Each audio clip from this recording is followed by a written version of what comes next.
this is part of the peak performance protocol.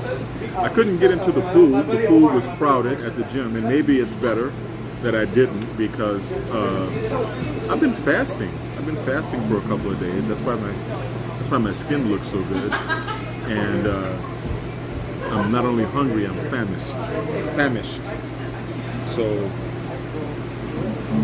not quite sure if swimming 30 laps after fasting for pretty much the whole weekend for 3 days is a really good idea. I feel good, but I know that I'm going to be weak in the pool. Besides that, the pool was crowded. But this is still part of the peak performance protocol. Because after fasting for a few days, I'm kind of weak, kind of tired. And even though I'm hungry, I don't really feel like cooking. And what's more, I really don't feel like cleaning up after cooking. Now, when my son is here, when my son was with me, I used to love doing it because cooking is a labor of love. And cleaning the dishes is something that he would do kind of most of the time, but I kind of did it, we shared it. We shared that responsibility. But that's not the situation that we're in right now. So God bless my children wherever they are. They're coveted. They're coveted by others and they're loved by me. So I decided to stop at Hawley's, which is a great place here in Upland on 2nd Street. And they make a great lasagna. They really do. So if you're ever in Upland, stop at Hawley's and have the lasagna. I definitely recommend it. Now I'm about to do another video because I want to explain the connection between neurofeedback training in the gamma frequency zone and how provoking a shift in gamma helps you to become a better person. It helps you to become a better person because the gamma frequency zone is it's very high. It's the highest and the highest frequency zone. And it's the frequency zone of unification. It's the unifying frequency. Let me see if I can get that light out of your face. There we go. It's the unifying frequency. So when you train at 40 or 50 hertz, even 30, right? 30, 35, 40, 50. I train at 50, right? When you train that high and you do that frequently and in close interval, enough to provoke a shift, then you thinking in the unifying frequency, problem solving, conflict resolution, peace and love and creativity and inspiration becomes normal for you. And sometimes it's kind of difficult because other people don't live there. They don't live there. Some people actually have an occupational hazard. Police officers come to mind, right? Because they are dealing with the garbage of society. You know, it's like this morning when I was on the way to the gym, I passed a garbage truck. 2 garbage trucks passed me, actually. Thank you so much. Careful, it's hot. Here's some napkins. You want cheese and peppers? You want some cheese and peppers? Yes, please. Yeah, Thank I'll you. grab you some peppers. I'll find you. Yes. Now look at that lasagna. Delicious. Thank you. I have to stop here for it. Yeah, he needs to go home.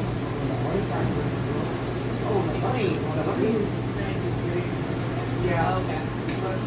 So,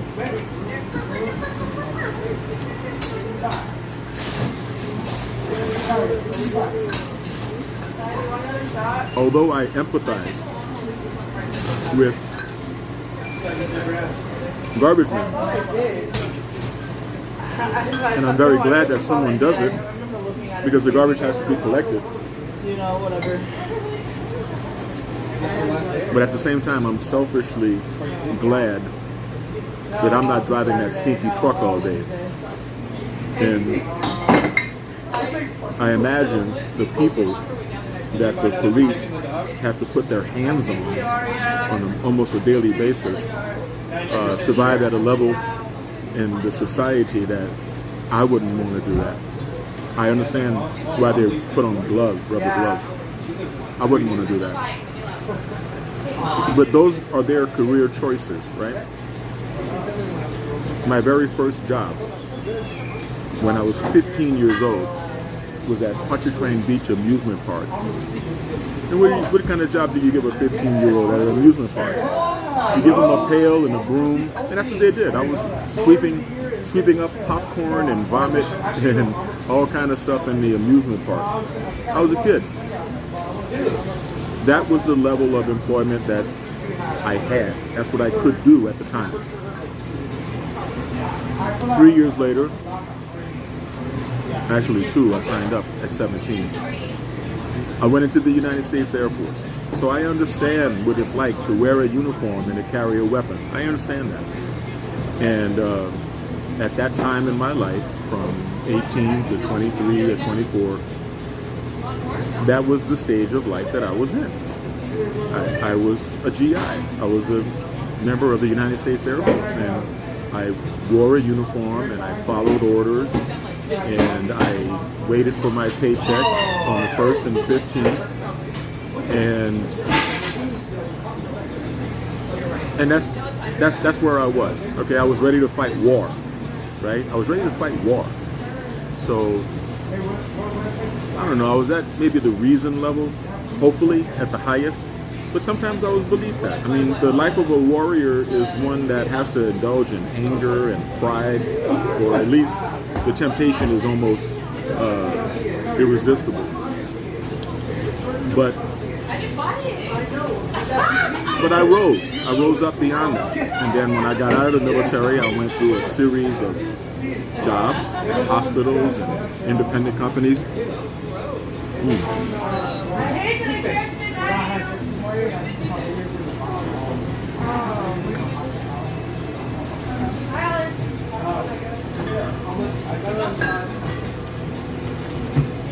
Until I decided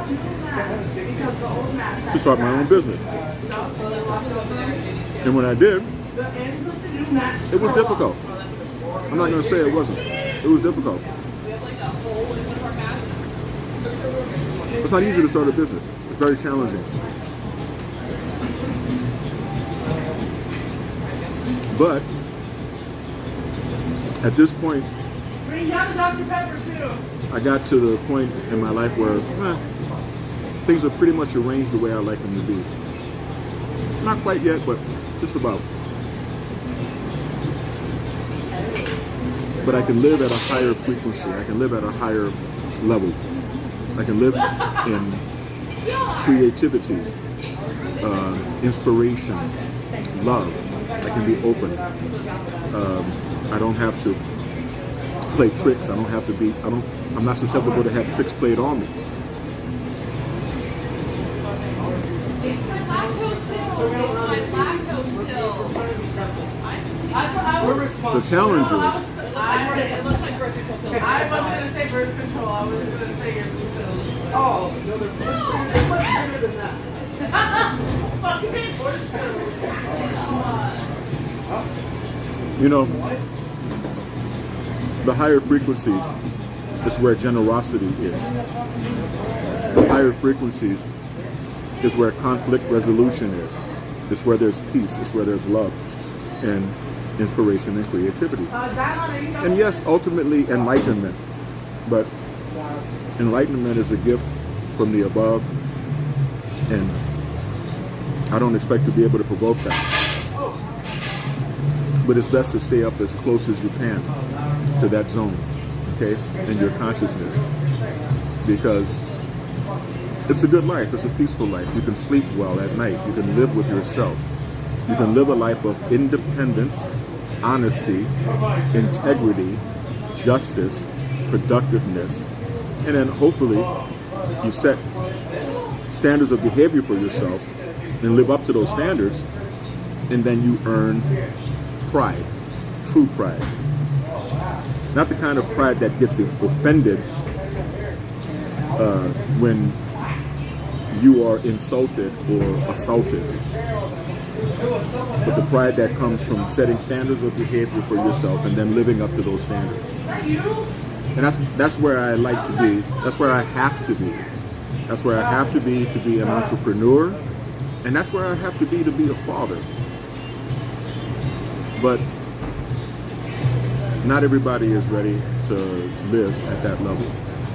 And so it can be a lonely existence because you're operating at a frequency that many people are not even familiar with, let alone able to achieve, right? So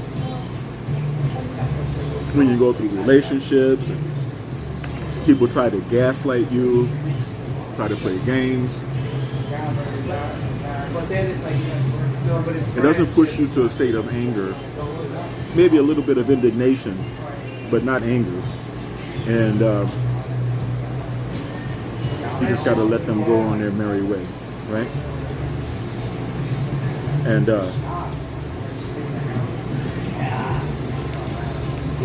so the next video that we're going to do, that I'm going to do, probably this evening, is going to be dealing with how to navigate through the changes in life that are going to come when you reach that higher level, when you reach that higher vibration. Spoiler alert, all your relationships are going to change. It is. Oh, trust me. Because you changed. And it takes two to tango. Look up Armor for Sleep. Every relationship contains two people, at least. One of those people change, the relationship changes. Some people can deal with it, many people can't. But keep climbing, right? That's the message. But that's just a teaser, right? Because I'm going to ask Grok to explore that with me. And I'm going to ask ChatGPT to explore that with me.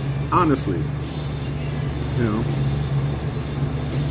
Not to just agree with me, but to explore it honestly and dig up some empirical data that might either support or reject it. But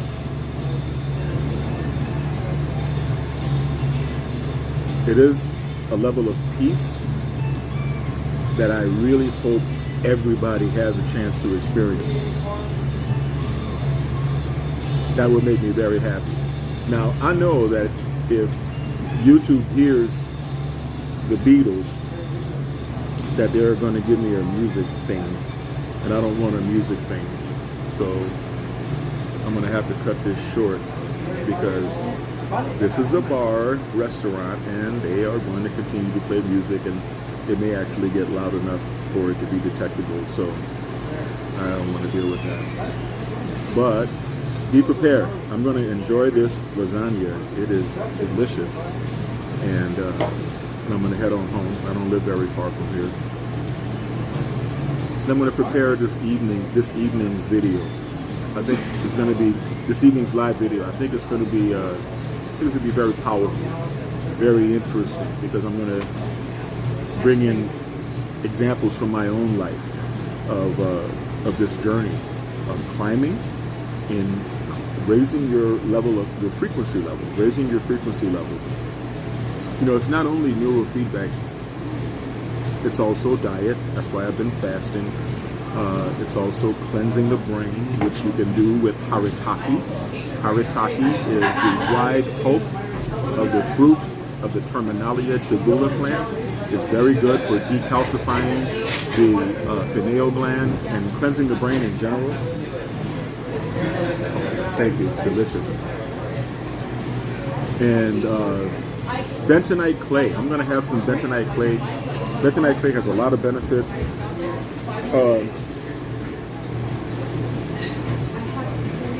But I've been having sushi.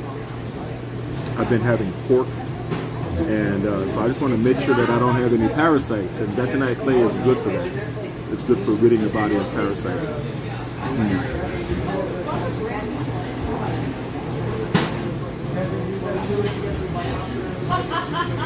And I may also have some apple cider vinegar, chase it with some baking soda, and try to alkalinize my body. Is it alkalinized or alkalized? I don't know. I'll ask Block when I get home. But stay tuned. Thank you. I would be swimming right now, but I'm not. I'm eating. And stay kind. Stay blessed. And bless others. Stay stoic. And stay healthy. And I'm going to see y'all in the next video. Peace.